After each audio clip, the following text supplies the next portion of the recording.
Magandang araw mga kagulay, welcome back sa akin channel. Greggy Farmer nga po pala ulit to. Bali ngayong araw na to ay Biyernes. Ay mag-harvest tayo ngayon ng talong mga kagulay. Papakita ko sa inyo yung hindi pa na-harvestan mga kagulay. Ayan, nangingitim-ngitim lang talaga sa bunga mga kagulay. Ayan.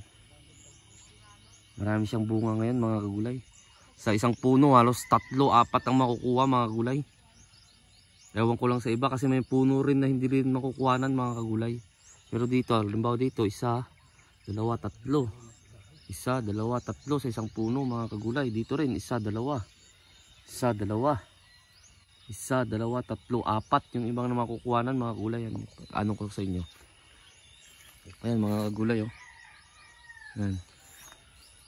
Ayan, mga bunga mga kagulay. Ayan. Ayan, marami siyang bunga mga kagulay. Ayan. Kapag ganyanin mo, parang walang bunga. Pero kapag inangat nyo mga kagulay, ayan. Ayan ang mga bunga. Ayan.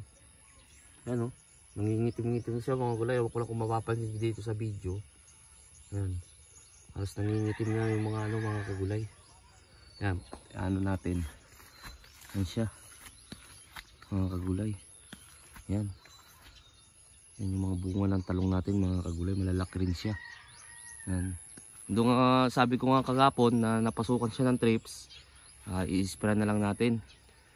Tsaka doon sa nagtatanong baka ngayon makagamit siguro ako ngayon ng mga kagulay, ng ibang insecticide. Kaya nga sabi ko lagi mga kagulay, hindi po ako binabayaran ng Agronica product. Katulad ngayon napasukan ako ngayon, siyempre ako ng ibang ng ibang gamot. Isa lang ibig sabihin nun, hindi talaga ako binabayaran ng Agronica product mga kagulay. Pero kapag sa white flies, wala kayong makikita dito mga kagulay. Mahina lang talaga siya sa trips, yung Formula 1 natin. Yan.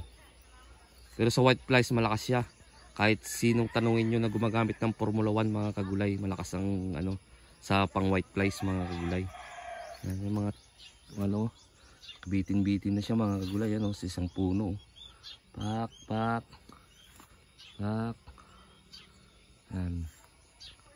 Yan ang ating dito, hindi pa na-harvest din mga kagulay. Nandun pa lang sila. Nakakailang linya pa lang sila mga kagulay. Dito kasi ang simula niyan. Doon ang una. Tapos ang taga-harvest natin mga kagulay, 4 na tao. Tapos 2 taga-hakot. Mga kagulay kasi hindi nga namin sinasako dito kasi nagagasgas. Kasi dito sa mga customer, maaarte mga kagulay, ayaw nila yung mga may gas-gas. Lalo kapag class A yung ibibenta mo, ayaw nila may gas-gas. Yan, ganyan lang paghahakot nila mga kagulay oh.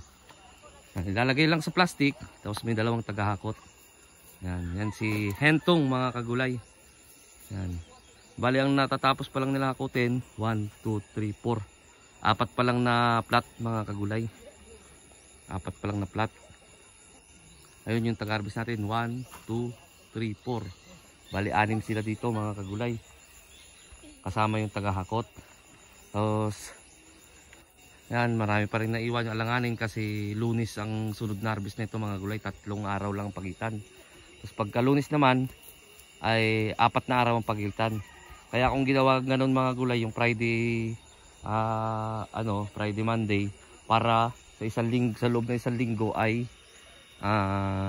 pangalan nito ay 2 beses, twice a week kumbaga.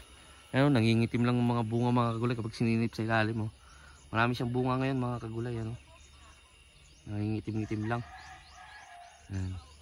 Sa punggos, wala akong problema ngayon sa punggos mga kagulay. Kasi hindi naman talaga tag-ulan ngayon dito sa amin, init talaga. Strips lang talaga mga kagulay, kaya update ko kayo kung ano man yung bibiling ko. Kung talagang hindi na makaya talaga ng formula, ma-update ko kayo kung ano yung ititira ko dito mga gulay. Kasi siyempre negosyo to, kumbaga business tong ginagawa natin, hindi tayo mag-i-stick talaga sa Pero sa pang-uod ko talaga, wala na akong ibang ginagamit mga kagulay. Kapag sa uod, white flies, wala na talaga ibig sabihin, wala na talaga akong ibang ginagamit kundi Agronica product mga kagulay. Sa abono, Agronica product din mga kagulay.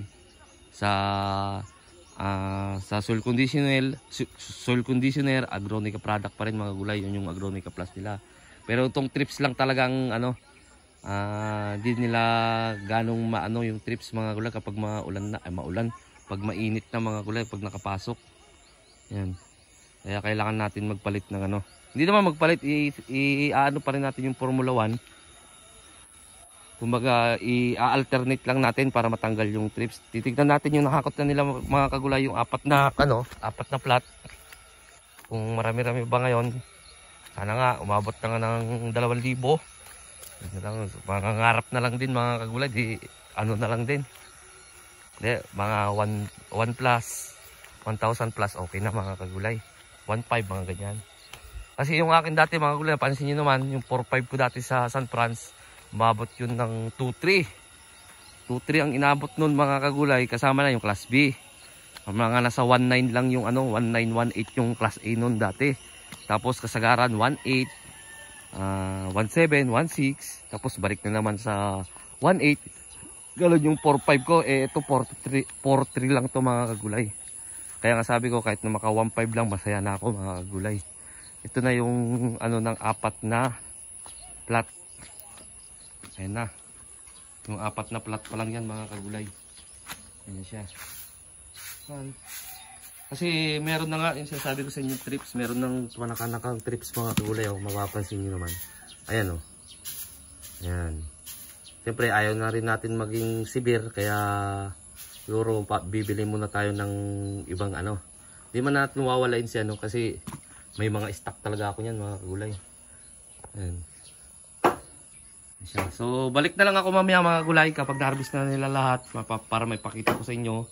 Hindi ko may pakita kung ilang kilo, pero may pakita ko kung ilang dito, kung kapag kumbaga may estimate naman yun kapag nandito na mga kagulay, kahit di pa natin makilo.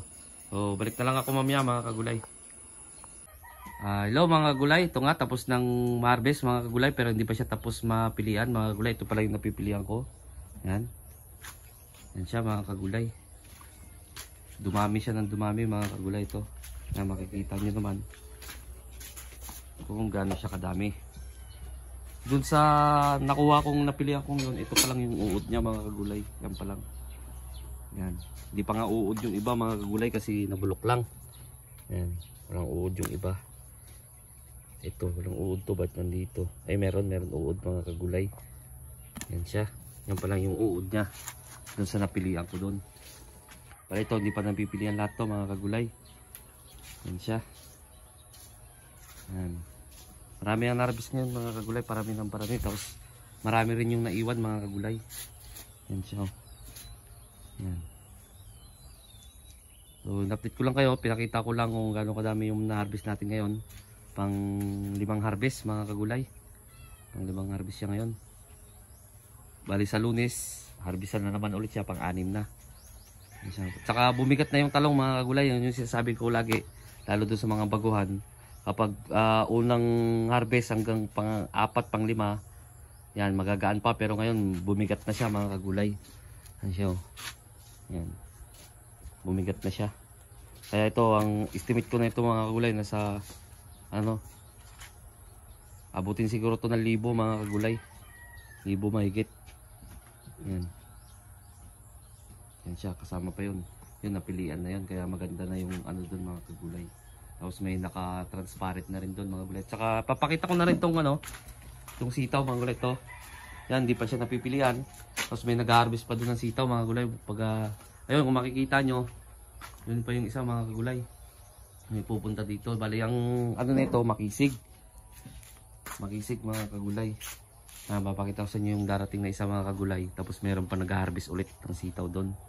Tapos isasabay ulit yung atsal mga kagulay. Pero unti na lang yung ma-harvest doon kasi na-harvestan siya nakaraan. Kumbaga 2 araw lang yung pagitan sa pag-harvest mga kagulay. Dire, ikot dire. Kuan daw je. Pagya daw siya. Yan yung sitaw natin mga kagulay. Napa dito? Dagam pa? Oh, pabaliktad. Saglit lang mga kagulay ha. Tulungan ko lang siyang Yan. Yan lang ang ating sitaw. Ito, ang estimate ko dito nasa Mga nasa 40 na to kilos mga kagulay to. Yan. So ayun mga gulay, na-update ko lang kayo dito. Ng kagainan, hindi nyo nakita kung ano. Baka sabihin nyo, naglolo ko lang ako mga kagulay yan. Makikita nyo naman yan, hindi pa napipilian. Kasi ito pa lang yung napipilian mga kagulay. Ayun pa lang yung class B niya mga kagulay. Oh. Nandun. Ayun pa lang yung class B. So sa bago pa lang sa munting channel ko, huwag nyo kalimutan mag-subscribe. Click nyo na rin po yung notification bell para updated kayo lagi sa gagawin kong video o kaya vlog dito sa aking YouTube channel. Maraming salamat po sa legit na sumusuporta sa akin. God bless po sa ating lahat.